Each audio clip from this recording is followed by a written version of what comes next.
안녕하세요. 예뻐지는 뷰티 트레이닝 재현 강사 주강입니다. 오늘은 여러분들이 가장 많이 요청해 주셨던 영상을 가져왔어요. 바로 손톱 물어뜯는 습관 교정 프리 버전입니다.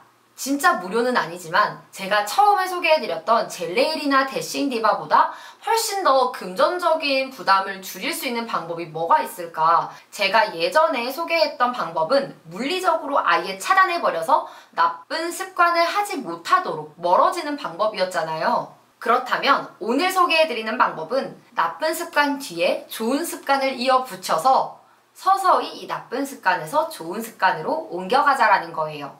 짠! 갑자기 웬 책이냐고요? 여기서 제가 오늘 힌트를 얻었어요. 아주 작은 습관의 힘이라는 책에서 실제로 손톱 물어뜯는 습관에 대한 내용도 나오고요. 내가 항상 하는 습관 뒤에 새로운 습관을 들여야 한다 라고 이야기하고 있습니다. 관심 있으신 분들은 한번 읽어보시면 좋을 것 같아요. 광고는 아닙니다. 손톱을 물어뜯는 이유는 되게 다양하잖아요. 보통은 무슨 스트레스, 애정결핍 이런 걸 생각하시는데 물론 그것도 하나의 원인일 수 있겠죠. 그런데 이뿐만은 아니라는 거 알고 계시는 분들은 알고 계시죠? 그냥 뭔가 자꾸 손에 걸리고 거슬리니까 뜯게 되는 것도 있고요.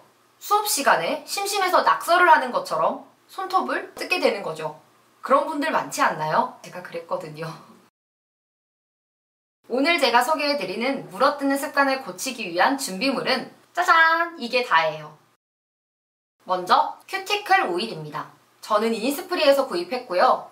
꼭 큐티클 오일이 아니라도 집에 있는 바디 오일도 괜찮아요. 그리고 파일 2개입니다. 180g과 240g입니다. 180g은 뭐고 240은 뭐지? 이런 생각이 드실 텐데 쉽게 얘기해서 180g이 조금 더 거친 파일이고요. 240g이 더 표면이 고운 파일입니다. 각 파일의 쓰임새는 제가 뒤에서 자세하게 소개해 드릴게요. 거의 4,000원, 2,000원 이 정도 금액에 구매했던 것 같은데 인터넷에 검색하시면 금방 찾으실 수 있습니다. 꼭 제가 구매한 브랜드의 파일이 아니어도 괜찮아요. 그리스만 잘 맞춰주시면 됩니다. 그리고 마지막으로 손톱깎이. 준비가 끝나셨으면 첫 단계는요. 자주 쓰는 필통이나 파우치를 준비해주세요. 저는 필통을 자주 사용하진 않기 때문에 파우치에 넣어 다녀요.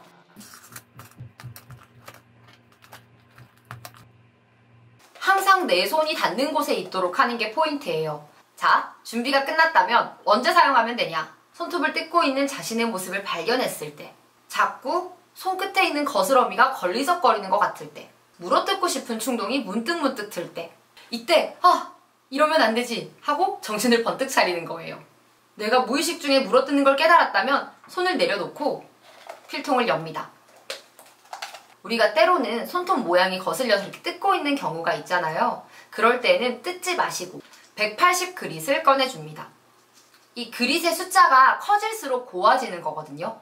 이 180g은 손톱의 끝을 다듬거나 손톱의 길이를 줄이는 데 용이합니다. 손톱은 세 겹으로 되어 있기 때문에 계속 갈라질 수 있습니다. 그 거칠거칠한 부분을 살짝 갈아주세요. 파일링이라고 이야기하는데 방법을 간략하게 설명드리자면 먼저 손톱 옆면부터 정면으로 자신의 손을 보고 손가락과 일자가 되게 방향은 한 방향으로 손톱 살까지 갈지 않도록 조심하시고요.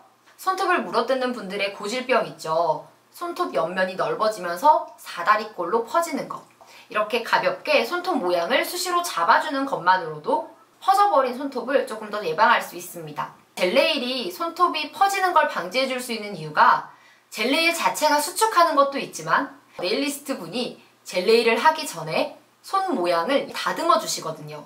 그리고 손톱 앞면은 역시 정면을 봐주시고 손가락과 파일이 수직이 되게 90도가 되게 잡으시고 한 방향으로 파일링 해주시면 됩니다. 여기까지 했다면 손톱 모서리가 매우 날카롭죠? 모서리만 없앤다는 느낌으로 손목 스냅을 이용해서 역시 한 방향으로 모서리를 갈아주세요.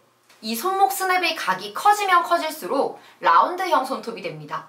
물론 손톱 길이가 덜 자라났을 때는 동그란 손톱의 모양대로 손톱을 물어뜯었기 때문에 어쩔 수 없이 라운드형으로 손톱 끝을 다듬어야 할 거예요. 물론 그런 경우에는 어쩔 수 없긴 한데 최근 제 영상을 보고 손톱을 어느 정도 기르신 분들이 계시더라고요.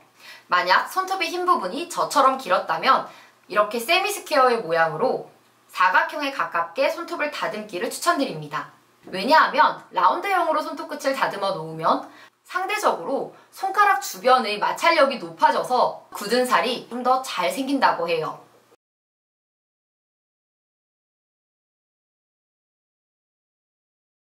굳은 살 방지하기 위해서 이렇게 스퀘어형으로 다듬으시는 걸 더 추천드립니다. 그리고 다시 한 번 더 주의하실 점, 반드시 한 방향으로만 다듬어 주세요. 왼쪽에서 오른쪽으로 파일링 했다면 그 방향을 유지해 주셔야 돼요. 아까도 말씀드렸듯이 손톱은 세 겹이기 때문에 좌우로 양방향으로 파일링 하시게 되면 이 세 겹의 손톱이 벌어질 수 있습니다.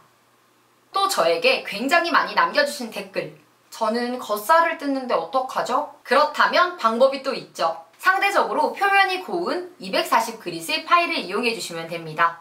저처럼 이렇게 앞이 좁은 파일을 사용하시면 더 섬세한 작업이 가능하긴 한데 사실 꼭 모양은 관계가 없더라고요. 넓은 면으로 해봐도 잘 됩니다. 구하시기 쉬운 파일을 이용하시면 될 것 같아요. 그리고 오일과 손톱깎이가 필요합니다. 먼저 톡 튀어나와 신경 쓰이는 거스러미가 있다면 손톱깎이를 이용해서 잘라주세요. 너무 바짝 자르시지 않도록 주의해주시고 상처가 있는 부분을 더 억지로 자르지 않도록 주의해주세요.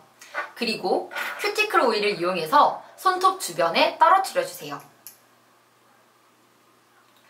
바디 오일을 작은 샘플 병에 담아서 가지고 다니셔도 괜찮은데 그럴 때에는 또 너무 왈칵 나오지 않도록 양 조절을 신경 써주시면 돼요. 지금 제가 쓰고 있는 이니스프리 큐티클 오일은 특별히 더 좋다기보다는 롤링 타입 오일이라서 왈칵 쏟아지지 않는 점은 마음에 듭니다. 다른 오일을 사용하셔도 큰 무리는 없어요. 이렇게 적당히 오일을 거스러미가 있는 부분에 도포해 주시고 240그릿의 파일로 문지르듯이 밀어주세요. 이때에는 한 방향으로 굳이 할 필요가 없더라고요. 미리 툭 튀어나온 거스러미들은 손톱깎이를 이용해서 정리했기 때문에 손목에 힘을 빼고 너무 세지 않게 오톨도톨한 표면들을 부드럽게 매끈하게 정리해준다라는 느낌으로만 문질러주시면 됩니다. 바로 부드러워지는 게 느껴지실 거예요. 또 큐티클 오일을 수시로 발라주세요. 아무래도 좀 미끈미끈거리는 느낌이 있다 보니까 확실히 입으로 가는 게 덜하더라고요. 바르실 때에는 손톱 주변에 발라놓고 손톱을 C컵으로 모은다는 느낌으로 살짝살짝 눌러주세요. 손이 많이 거칠어진 날에는 제가 얼마 전에 올린 글리세린 팩 영상도 참고해주세요. 사실 오늘 영상의 주제는 조금 더 거창한 의도가 있었습니다. 아까 말씀드렸던 책의 내용 중 하나인데 바로 나의 정체성을 재정립하자. 잉? 웬 정체성? 이라고 생각하실 수도 있겠지만 제게 댓글을 남겨주시는 친구들이 언니 저는 손이 너무 못생겼어요. 친구들한테 보여주기 부끄러워요. 옛날에 제가 똑같았기 때문에 100% 공감합니다. 고등학교, 중학교 시절에는 저도 되게 위축이 됐었던 것 같아요. 나의 정체성을 나도 모르게 손이 못생긴 아이, 손톱 물어뜯는 아이로 정의해버린 거죠. 이렇게 정의된 정체성은 나쁜 습관을 더욱 견고히 한다라고 아까 그 책에서 이야기하고 있어요. 그러면 어떻게 해야 될까? 바로 정체성을 재정립해야 된다라는 거죠. 손이 예쁜 사람으로 라고 이야기하면 아마 많은 친구들이 손이 안 예쁜데 어떻게 예쁘다고 해요? 라고 하실 것 같아요. 맞아요. 그래서 이 책에서는 이렇게 해결책을 말하더라고요. 새로운 정체성을 확립하려면 새로운 증거가 필요하다. 즉, 예쁜 손을 가진 사람이라는 정체성을 가지기 위해서는 새로운 행동을 해야 된다. 앞서 말씀드린 손을 관리해주는 습관을 통해서 예쁜 손도 가지시고 자신감도 뿜뿜하시기를 바라는 저의 마음이었습니다. 다음 영상에서도 더 예뻐지는, 더 유익한 영상들을 가져올게요. 수영 강사였습니다. 다음 영상에서 봐요.